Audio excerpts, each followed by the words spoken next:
Hello,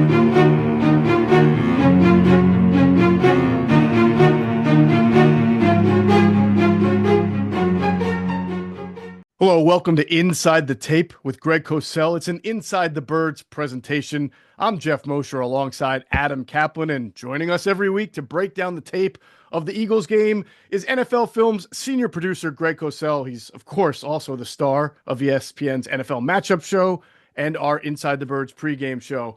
Now, Greg, everyone's fired up for the playoffs. Adam, everyone's really ready to go and turn ahead to Eagles-Packers. And of course, Sunday's NFC wildcard game will be very exciting at the Link.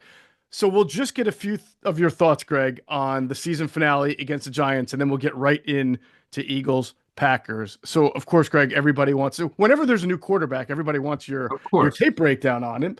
So, and I, by the way, I did remind our friend Mike Gill at ESPN Radio that when the Eagles won the Super Bowl in 2017 and Nick Foles was a little sketchy, everybody was wondering if Nate Sudfeld should be the guy to be the quarterback because he came into a game and completed a bunch of passes. And now you have that same thing with Pickett here and Tanner McKee. But Greg, tell us what you saw on tape from Tanner McKee.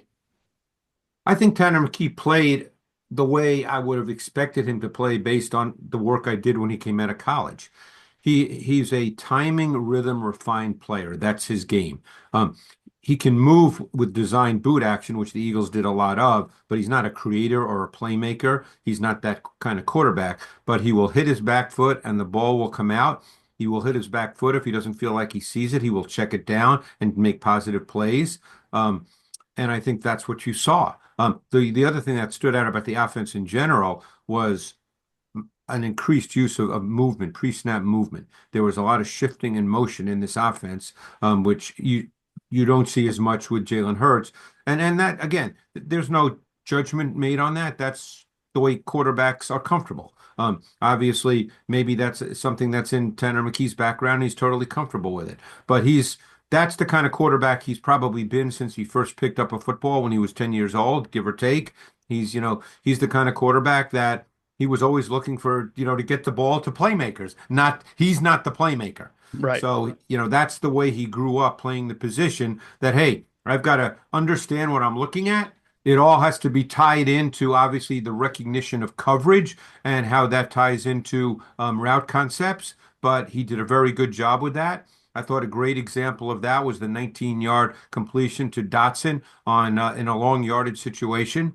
I thought that was a great understanding of what the coverage was, and then hitting his back foot and delivering before Dotson even began his break. Even on the second play of the game to Goddard, where there was pressure because Fred Johnson, who unfortunately did not have a very good game at left tackle, he got driven back by Thibodeau into the pocket, and McKee had to play with really precise timing to get the ball to Goddard on the little quick out route, and he did. And it was run after catch, for 17 yards. So, he played the way that I think he has to play if he's going to become a starter in this league at some point down the road. Obviously not in Philly right now, certainly, but this is who he is. And he played to what he is, and I thought he played pretty well. Yeah, I thought the subtle pocket movement, Greg, that was very impressed. Be able to manipulate the pocket. I thought that was impressive because in training camp, because you can't touch the quarterback, you don't really know these things. And when it really counts, and you mentioned Thibodeau and obviously Brian Burns on the other side, second half, they got kind of shut down. But I thought first half wise, I don't know what more you could ask out of Tanner McKee under the circumstances. No. And by the way, it's funny you mentioned that because I thought that the Kennard, who played right tackle, because I did him coming out of Kentucky, I thought he played well. Now, again, I'm not saying he's the heir apparent to Lane Johnson, and all. These are not questions for right now. But I thought he played well, whereas unfortunately, I thought Fred Johnson struggled in this game. And was it mostly Fred Johnson versus Burns and Kennard versus Thibodeau, or was there a decent? No. It was Thibodeau played a lot on against Johnson. Okay, interesting. Yeah. Good to know. But McKee, he look, I think the score, I wouldn't get wrapped up in the score when you're looking for an evaluation of McKee. I think you're evaluating the player and how he played. Don't forget they weren't playing with their number one weapons, so, I mean, the backs were Gainwell and Shipley, for the most part. So, and they didn't run the ball particularly well in this game, in terms of numbers. So, but I thought McKee played well. Greg, one guy I do want to ask you before we go to the couple defensive players. So there are a couple players I know fans love, but this Anaya Smith, I know you talked about him after the draft. You liked him. I did. What did you like about him from Texas A&M? So now wait, he's a rookie, correct? Yes. Yes, yes. All right. I'm going to pull out my notes because I just remember I really liked him. He was a fifth round pick. He got off to Yeah. a pretty tough start because he was dropping some passes, and then he had an injury that set him back. Yeah. So he really didn't get going until, middle of the year as far as even just being ready to play. Yeah, I thought he was a strong prospect. I thought he had playmaking ability. I mean, this kid he's got some explosiveness to him. It's funny because obviously you guys know there's a lot of draft guys out there now who do great work. And I'm sure you guys remember the Western Kentucky receiver Corley. I forget his first name. Malachi Corley. Malachi Corley, who Yes. a lot of people loved, and I think he went in the second or third round to the Jets. Yes. I liked Anaya Smith more than Corley. Because to me, both are probably slot guys in the league. Okay, probably. I mean, the way teams use receivers now, they don't necessarily just put them in one spot normally. But I thought Smith was really fluid. I thought he had stop, start, suddenness. I thought he could change direction. I thought he was more quick than fast. He was injured, so I don't think he ever ran a 40 time. Yeah. But I thought that he showed in college at A&M, obviously SEC, big time competition. I thought he showed some electric playmaking traits with the ball in his hands. And I thought he struck me as a guy that you put him in motion, you make him a movement guy. I thought he could become a really good NFL player. Now, I never know with guys like that, can they become volume targets or not? Look, I'm not comparing anybody to Amon-Ra St. Brown, okay, because of what he's turned into. But let's remember, he was a fourth round pick. So sometimes, depending on where you go, how you're deployed, other factors, can turn guys who have certain skill sets into really, really good players. And I'm not suggesting Anaya Smith next year is going to catch 90 balls, but I really liked Anaya Smith, and I think, all things being equal, somewhere along the line, he could be a playmaking dimension in offense. So, Greg, just Amon-Ra St. Brown, and no shot at him at all. He's obviously a tremendous football player, one of the top 7-8 receivers in the league. But if he's going to another team, he may not have similar production because Ben Correct. Johnson. It depends where you go. Sometimes people don't understand. Coaching when matters. you go to a team, because obviously he's an incredibly intelligent player. Obviously, okay. I mean, that's clear as a bell. The guy's an incredibly intelligent player. But he also is in a system where the route spacing is so good as any team in the league, that it really presents, not only for the quarterback, who, by the way, is terrific. I mean, as I'm preparing for the playoffs, and obviously the Lions didn't play this week, but I watched in detail the Lions-Viking game.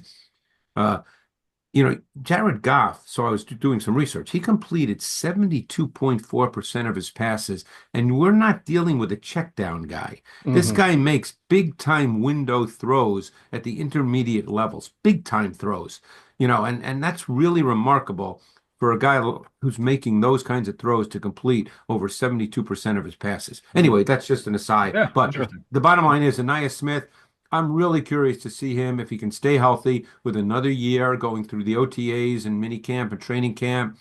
I think he could become the number 3 and be good at it.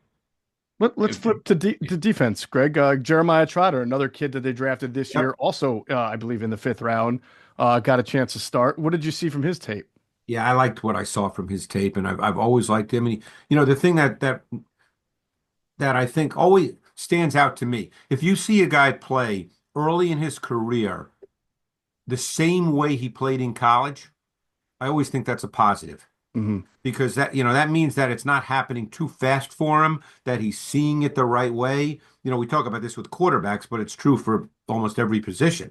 If you watch, let's say, an offensive left tackle in college, and you go, man, this guy's a great pass protector in college, and then he gets to the NFL and he's getting beat, you kind of go, oh, we got a little bit of an issue here.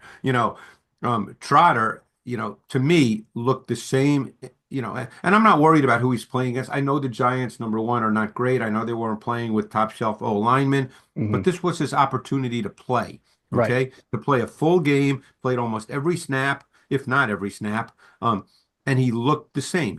He's got tremendous short area quickness. He sees things well. He plays with great vision. His processing speed, or key and diagnose, a lot of people like that term, I thought was really, really good. Is he as big as you'd like? No. So the stack and shed element is just something, if he were to have to play, you'd want to really study in a little more detail, you know. But I think he's aware of that because he's always been smaller. So I think he compensates for that in some way. But again, I'm not going to sit here and say that if Quentin Nelson was, up on him, that he'd shove him away. I don't want to say that because we don't know. But I think he looked the same as he looked at Clemson when I thought he was better than a fifth round prospect. But because of the 6 feet 228, he's a fifth round pick. And how about Sidney Brown and Ringo real quick from what you saw? Yeah, it's funny. I was looking at Ringo a lot, but they played. The one thing that really stood out watching this game is how vanilla they were in the secondary. They played a ton of too high structure, cover four. They obviously didn't do anywhere near as much as they do with their starters. So with Ringo, I kept looking at him. He wasn't asked to do very much. He was playing off coverage and cover four a lot.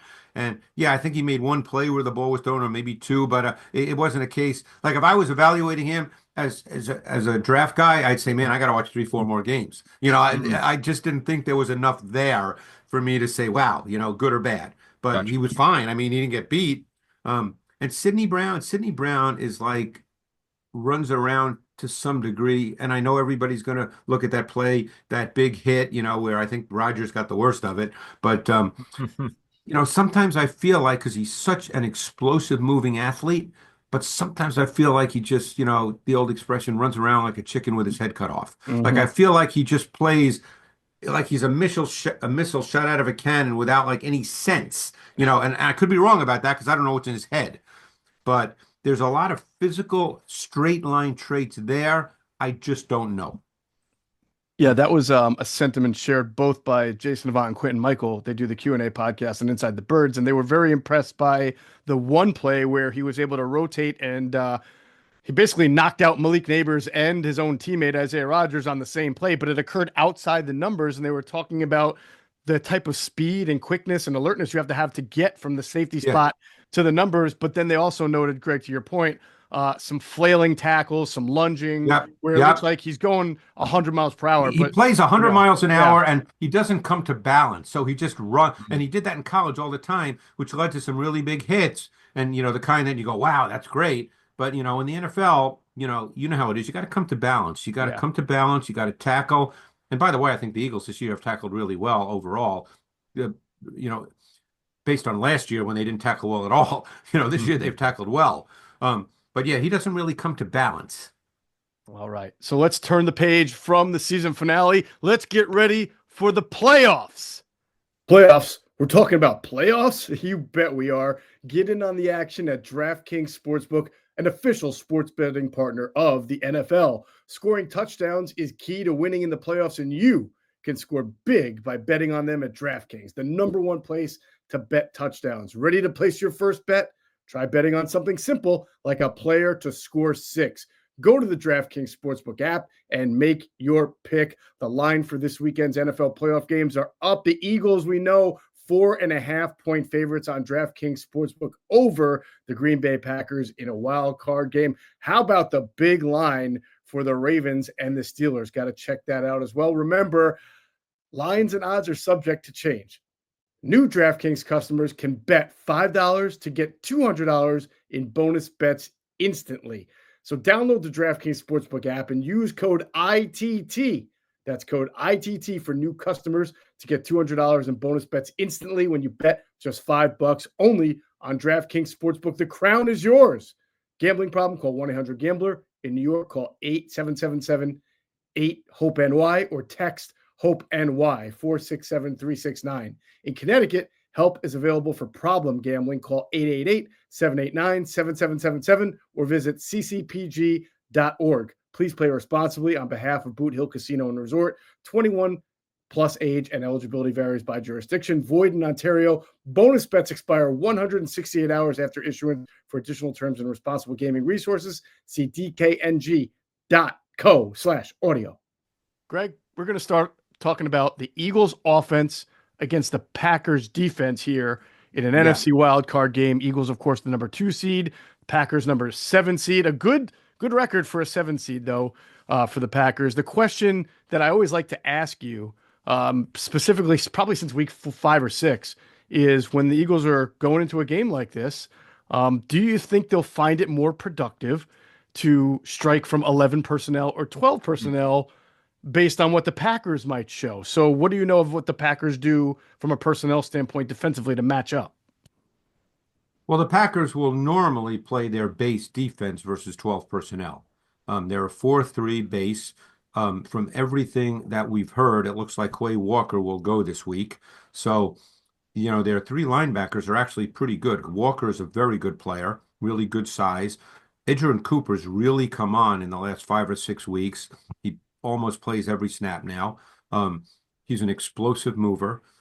We'll see who the third linebacker is in their 4-3, whether it's McDuffie or Eric Wilson, our old friend Eric Wilson, who's actually played very well for them in the role that he's played a lot of snaps. And so they're a 4-3, and I think that's what you would see.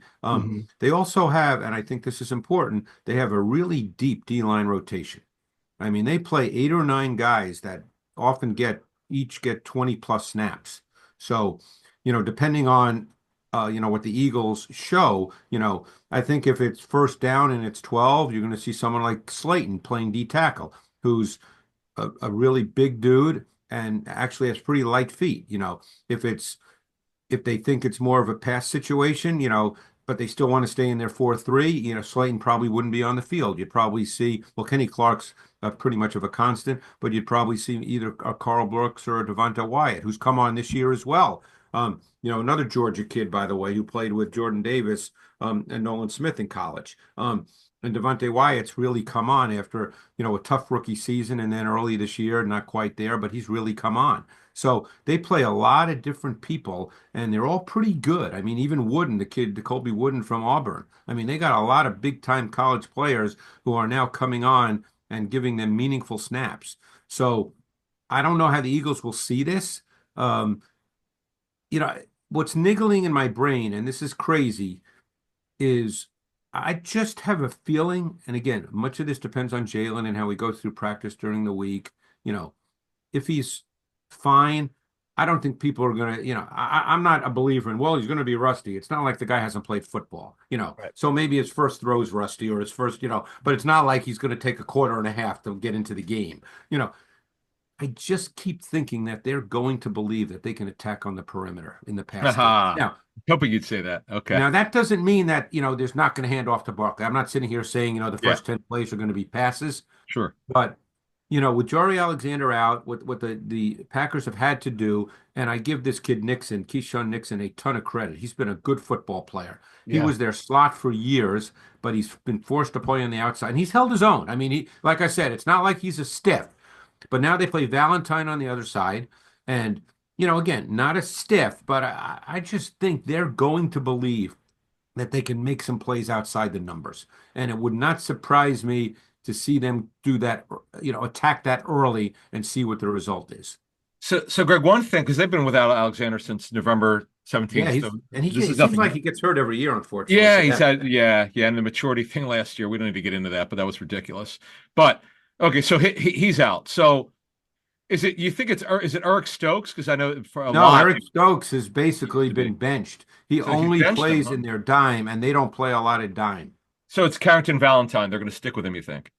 Carrington Valentine plays outside, yes. And then Javon Bullard will play the nickel. Well, the big question is, and I don't know the status of Evan Williams, who has been starting at safety. Bot injury. Yep. Yeah, he's a really good player. Another guy, he's one of those guys I take pride in when I do my college work because I loved him coming out of Oregon, and he didn't test great, but he was just a good football player. Probably somewhat in the Reed Blankenship mold. Probably tested a little better, but somewhat like that. But he was starting for them, and he was a really good player. But now he's been out, so what they've done is Bullard was playing slot corner and was playing safety as well, and then moving to slot corner. So, Greg, when we talk about teams that rotate up front, the way you're saying the Packers do, And we talk about what the Eagles, the last time we saw Jalen Hurts really play a whole game, it was the Steelers game, and they came out and spread. They came out using a lot of no huddle, and they prevented a lot of substitutions on the Steelers side. And we showed that on tape that a lot of the best pass rushers or players the Steelers have in their front six might not have been on the field, or they just weren't set and ready. Do you anticipate the Eagles using that to their advantage against the Packers? Yes. I think that's part of what the Eagles do, and they've done it all year. Why would they change? I mean, they've been very successful with it. That's an area where Jalen's been very, very good at understanding what the defense is showing him. They're really good with the RPO game off of that. Really good with it. That's been a strength of their team. And I think you're going to see that for sure. That's what they've done, and they've done it well. Greg, before we get started with the first clip, because we know their offense, their philosophies. I mean, it's real simple. You kind of know what's coming, but defensively, if they changed it all, we know they run a 4-3. This is what Halfley runs, but is he been aggressive? Like anything changed from week one? They're not an aggressive team in terms of blitz. They will increase their blitz frequency a bit on third down, as a lot of teams do. But overall, they're not a high percentage blitz defense. I think they're bottom 3 or bottom 4 in terms of blitz percentage, which means 5 or more. They're much more of a sim pressure team, meaning that they rush 4, and it's almost always a linebacker. Very rarely do they have their defensive backs part of their pressures. Now, like the Eagles. Let's keep one thing in mind, and this is an important point, I think, anyway. It's the playoffs.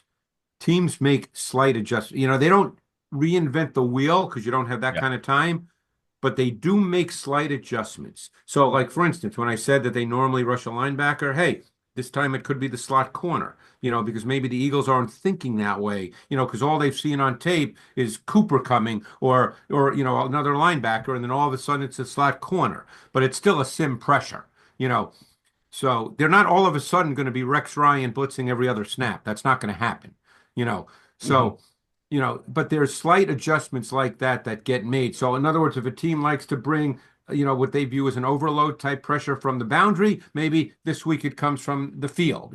Those kinds of adjustments get made. So I do want people to understand that, once you get to the playoffs, what teams do, and you guys know this, is they bring all their scouts in to do game planning and research. So they have more people in the building doing work. So therefore, there's, little nuances, little details that, because there's only so many hours in a day for coaches. So now they have, 10 or 12 more people who can go to a coach and say, hey, I found this nugget from week 4, man. I think this could be a factor this week. That's the way it works. So there's going to be some little wrinkles that do happen that we're not going to know about and we can't talk about because we don't know. Right. Great point, Greg. Great point on the scouting that gets involved in the playoffs. The last game that the Packers played that was meaningful was against the Vikings 2 Sundays ago.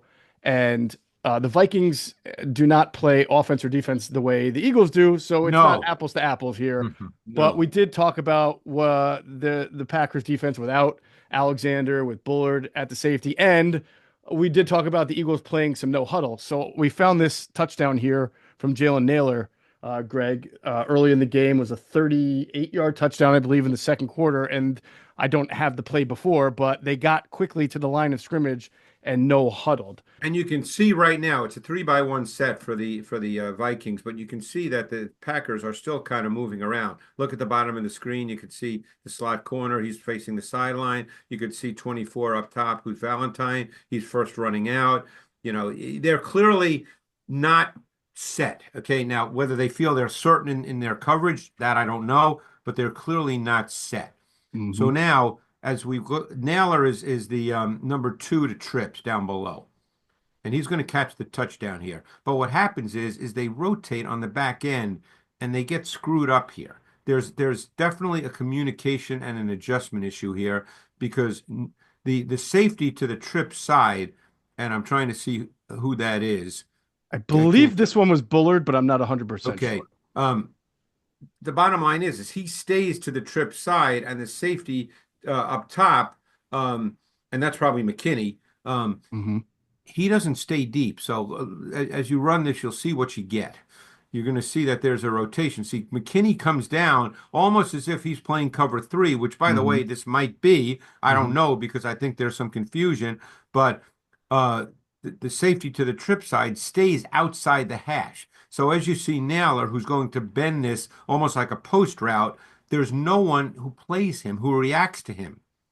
And as you run this, you'll see. So this kind of becomes, a little bit of pitch and catch for Darnold. Yeah, I mean, you have three Packers sort of on the number one, That's and not you're good. So I number don't, two. again, you look at this and it has a cover three potential look to it, but then you have, the deep safety to the trip side who's staying outside the hash.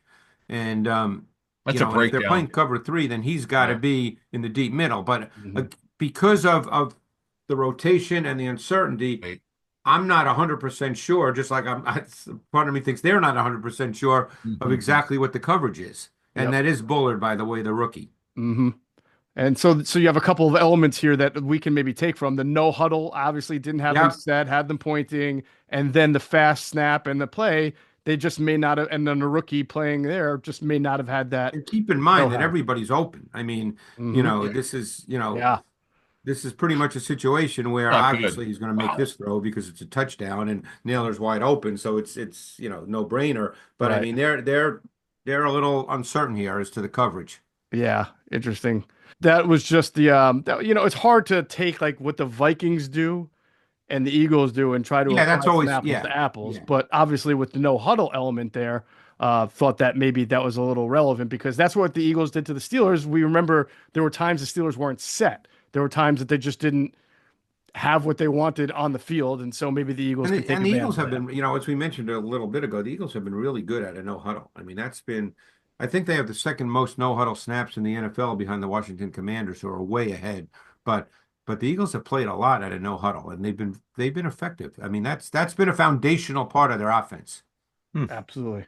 All right, we're going to transition to the Packers offense against the Eagles defense. First, we just want to ask everybody watching, everybody listening, please follow us on TikTok. We are on TikTok at Inside the Birds. And of course, we put a lot of breakdowns from Greg on TikTok as well. All right, so Greg, Packers offense against this Eagles defense. Vic Fangio, I don't know if you heard his press conference, Greg, but it's the how he phrased what he said. He not only praised Jordan Love for his arm strength, but he made a point to multiple times say that Jordan Love is such a great fit for what they do offensively. Do you have an idea of where he might have been going with that? Sure. Go ahead. Did you want me to answer that now? I would. That was Yes. me Okay.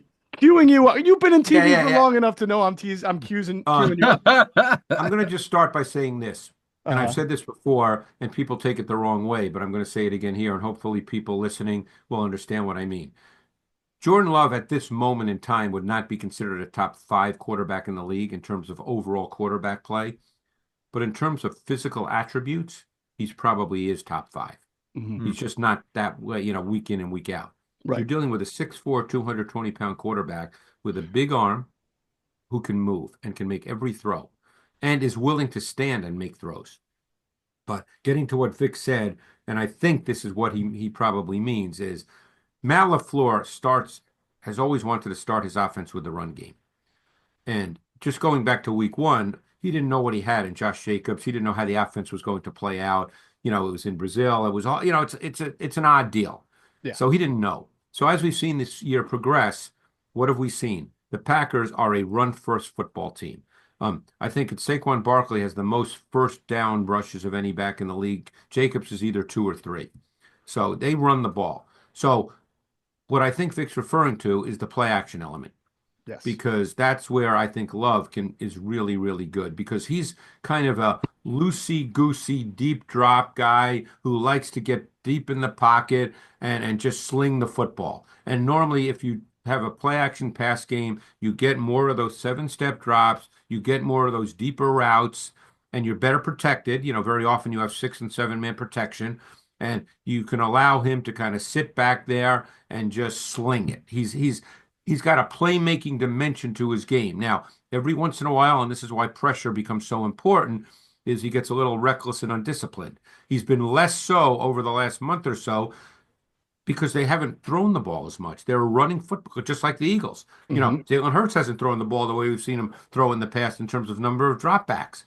The Packers have been a grinded out running football team.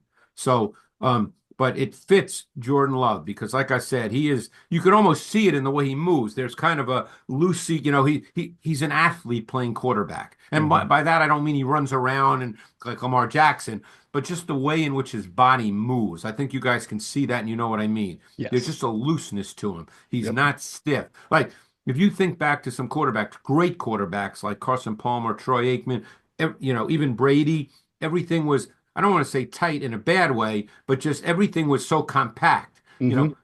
Love is kind of looser in everything he does, and it kind of fits what they do. Greg, Absolutely. one thing I do want to ask you before we move on is, and I know Christian Watson was not a high volume pass target. That's really where I'm going, but he is their one guy who could flat Yeah, out he's a run. speed guy. Okay, so how will that impact their offense, if anything? And could Dontavian Wicks, my guy, could he be that guy at least a little bit that could fill in for shot Oh, plays? he doesn't have that kind of speed, and it's going to Okay. impact how the Eagles play on the back end in multiple situations because Mm, now there's not the one guy who can necessarily run by you. I mean, Dobbs can, at times, but Watson just has pure speed. So it definitely impacts the coverages you will call in particular situations. It will impact their game plan approach. I can't tell you exactly what that'll be. None of us yeah, know, but it sure. will have an impact. Could Dontavian Wicks help them though? Is he a guy who can run? Uh, he always strikes me as more of a just big body who's, Yeah. I mean, it's funny because Wicks had a great second to last year in college at Virginia. And then the last year, the whole Virginia offense was terrible and he was sort of part of it. And that's why he didn't get drafted until maybe fifth round, something like Yeah. that. That's, Yeah. I thought after that second to last year when he caught over 60 balls for like 1,200 yards, whatever it was, yeah, it was nearly 20 yards a catch. Yeah. yeah, I thought he could be a top 60 pick, but it didn't work out. But I don't view him as a true vertical threat. I mean, Gotcha. can he Gotcha. get vertical? Yeah, but he's not necessarily just going to run by you. Like Watson could. Okay. Yeah. Gotcha. Greg, we know that, especially with that Watson, right? Or with Jaden Reed's a guy who can run, but we know that Vic Fangio likes to be in too high when he can in a too high structure and He operate likes out to of that. start there for sure. Likes to start there, yeah, and he can still do that. But with the way the Packers run the ball, do you imagine that it will be very difficult to kind of stay in a too high and not have a guy lurking up into the box and Um, defending the run? that's a really interesting question, and I'm just grabbing some notes I had from when I spoke to a coach in the Fangio school because he gave me the term that they used for um, when they're in, too high and what they ask the term they use. Oh, so when they're in too high and the safeties have a responsibility in run defense out of a quarter's look, Hmm. they call it flow stack track. So they want their safeties, because they have run responsibilities to kind of see where the run's going, to flow to it, to stack it so you stay stacked with the back, and then to track it and then get in position to make a tackle. So I think that's a great question, whether they'll stay in too high or whether they'll do, more single high stuff and bring someone down in the box. Yeah. I would think they'd start out in too high. Again, we don't know the answer to these questions, but that's what I would think.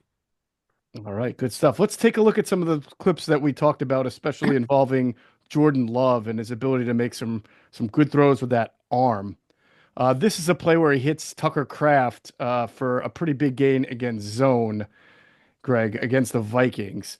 He'll be on the left side, and it just shows you, the talent you were talking about, the elusiveness. This kid, I mean, you just have to see, Love throw it. And, it's funny.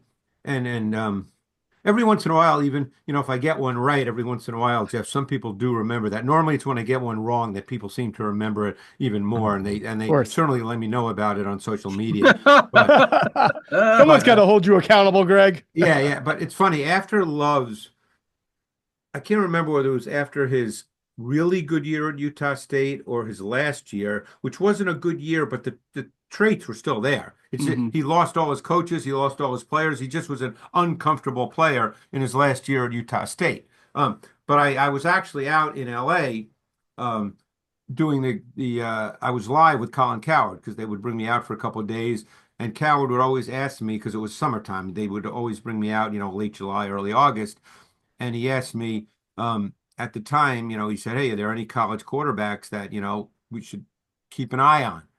And I was right twice, actually, because one year I said Jordan Love and I explained why. And then another year I said Josh Allen. So that kind of worked out okay. But Yeah, I think you're anyway, 2 for 2 there. yeah. So anyway, I just watching Jordan Love throw it at Utah State. I mean, it's the same as it is now. I mean, he just looks the part. Because after that, next to last year, I said if he has a really good next year, he could be a top 10 pick without question. And again, he It's still was a interesting. first round pick, obviously. He was, but And coming off not a good year as last year. But th he's got high level traits, and he's they, just, I mean, you can just see the way in which he plays and the way he throws a football. Not I a think lot of it's guys throw it the way he throws it. I think it's good they actually sat because they felt that he needed time to develop, and I think Yeah. that Oh, for too. sure. So what we have here is there in this 11 personnel, and it's a 2-by-2 set, and Tucker Kraft is the slot receiver to the boundary. So what you're going to get here, and actually it's going to be a coverage rotation because right now what Jordan Love is looking at is he's looking at a two high safety structure, but like most teams, it could go to anything. That's the thing about two high safeties is you can pretty much go to anything. And that's why one of the reasons a lot more teams start with the, two high structure because you can go to anything. If one of the safeties is down in the box, it's really hard to go to something else. But when you do this, you can go to anything. So he knows right now this is zone because it's just look at the safeties, look how far off the corners are. No one's over Kraft. He knows it's zone. He's probably not 100% certain what the zone is, but he knows it's zone. So what's going to happen is they're going to end up rotating to cover three. Okay, so the safety to the boundary is actually going to become the deep half player. So once he sees that, and it's starting to happen before the snap, is now he knows that he's going to have a seam because he knows that the guy who's closest over the slot down below is going to become the flat defender. I mean, all this without even thinking. This is just from, it just registers. I mean, these guys do this every day. So if you focus on Kraft, now you can let this run, Geoff, and you can see that safety going to the deep middle. You can see the fact that he's just confirming that because he's looking down the middle, and now he knows he's got the seam ball. And he puts it right on him. This is a tough deal because it happens so quick. Because normally the way a lot of teams play cover three is they have the outside corner, read 2-1. By reading 2-1, what that means is you try to midpoint, particularly to the boundary between the and he fell down actually between the number 2 receiver and the outside receiver because you try to overlap number 2. He fell down, but he wouldn't have gotten there anyway. Right. But that's the way a lot of teams, want to play cover 3 because otherwise there's no one else who can play the seam. Sure. Sure. And Kraft, give us a little on Kraft because he's really become a weapon and not Musgrave yet, who they thought was going to be there. And Kraft came out what year? Same with Musgrave, right? Last year. Yeah. Remember, because Musgrave was 2023? Yes. Yes. I remember really liking Kraft. And he's a small school guy. And he's from a town of like 5 people. Yeah. Well, he and Cooper DeJean probably have a lot in common. Yeah. Tucker Kraft, I'm going to tell you. So here's what I said. Check this out. I didn't remember. I said, overall, Kraft is a higher level tight end prospect with some similarities to Dallas Goedert when he came out of South Dakota State in 2018 as the 49th pick in the draft. Goddard was a slightly better athlete than Kraft, although many of the athletic measurables are similar. I believe Kraft will be a top 50 pick in the 2023 draft, and it would not surprise me if he went higher. I don't remember where he was drafted, but I said he was one of the best and most complete tight end prospects in the draft class. So I'm not surprised Greg. by The him. 2 quarterbacks, this guy, you're on a roll, man. Yeah, I'm not surprised at all by what he's done in the league. Yeah, and he's certainly been a big focal point of their offense, which spreads the ball around quite a bit. And now with Musgrave, let's keep in mind, Musgrave is probably even a better athlete than Kraft. Yes. And he's been hurt a lot, but he's healthy now, which raises a really fascinating question, guys, as to how much 12 personnel they might play versus how much 11 they might play. And it raises a question for the Eagles. If they do decide to play a lot of 12, does Cooper DeJean come off the field? How do the Eagles deal with that? Because both those guys are really good receivers, but on the other hand, they're also a physical running football team with a good run blocking O-line. Do they feel they need a bigger body? That's one of the, I think, early things to look for in this game. The reason why Musgrave went higher is he was seen as a better athlete. Kraft, some teams thought was going to be a wide tight end, which I thought was a little crazy. He's a better football player than that. But that's the way it worked out. Musgrave was a 2 because he's more athletic. Like I thought Musgrave was to give you an example, I thought Musgrave was a meaningfully better prospect than Michael Mayer of Notre Dame. Oh, what in the second? Interesting. Yeah. Okay. Yeah. Interesting. And up to this point, it's played out that way, by the way. Yes. Yeah. So we talked, and Greg, you pointed out that Jordan Love plays with like a looseness and an ability to move around that just looks so natural because of his athleticism. And here's a good example. And here's our friend Don. Then he can sling it, Jeff. He can sling it, from almost any position, and the ball can come out. Well, I think this throw is going to illustrate that. Yeah. All right. So what we have here again with the Packers is they're in the Love's in the gun. It's 3-by-1, and I believe here Wicks is the boundary X. Yes. And they play a bunch of guys at boundary X. They don't have one guy that's their defined boundary X. Dobbs could be there. They play a lot of what we call 1-by-3, where the tight end is the single receiver of the boundary X, because Kraft can do that. There's certainly Musgrave can do that with his athleticism. This is just a good example of kind of the traits of Love. So you can run this, Jeff, and you'll see. So you're going to see Love drop back. I think he knows where he ideally wants to go with this ball because it's 1-on-1 to the outside. That's where you go. But he's got to step up away from front side pressure. Okay, and you can see how loose he is, how easy he is, and then he just slings this. Flings it, and he maintains his downfield focus, which is so important. Right. I mean, throws like that, when you're watching, they look easy. They're not easy. Yeah. And you really got to go look at it here because he's got to move here. He legitimately has to move. Yep. Now we've seen Jalen and other quarterbacks, they'll get outside and they'll keep running. He throws it while the guys are still in the traffic. With one arm, he flings it here. Because he's got that kind of motion. He's a fluid mover. He doesn't have to settle and throw it. Now, every once in a while that gets him into trouble, by the way. Yep. But this guy can sling it. I mean, he's a highly gifted quarterback. And Wicks is a big body. You see how Wicks uses his body as a shield here? He knows it's Wicks is a big guy. Wicks is this his third year or second year? This is, I think, year 2 for Wicks. Yep. Second year? Second year. Yes. So I'm just trying to get Dontavian Wicks. Fifth rounder last year. Yeah, I don't have his numbers but I mean, I thought he was a really good prospect, coming off his 2021 tape. I mean, I thought he had a really good year last year. A lot of people thought he was going to sort of be their breakout wide receiver this year. It just hasn't worked that way. But they've been, as you said, more of a run team, and they're a very balanced throwing team, which I think makes them difficult to defend. And they don't have that one guy, and then it gets into what your philosophy is. Some people think, oh, you need that one guy, and other people think, well, no, if you have a really nicely schemed passing game, you don't need the one guy. Right. But they don't have the one guy we'd all look at and go, wow, that's the guy you better stop or else. 100%. All right, although Greg. Jaden Reed's a fascinating. Just want to make a couple of points here because I know we're probably getting close to the end. Jaden Reed is a fascinating guy.